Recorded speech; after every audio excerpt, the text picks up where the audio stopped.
Ang ganda na yung pagkakaluto niya. Hindi siya nag-stick sa pan. Ayan guys. Hahaunin na natin kasi luto na siya.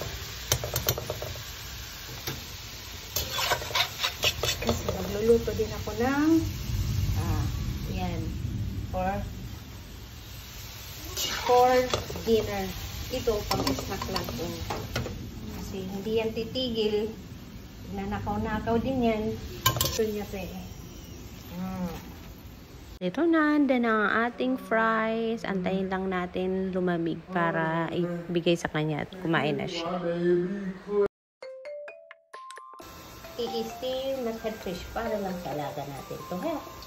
Tapos, aming gulay is spinach. Long spinach. Tapos, stir natin itong ating ulam for dinner.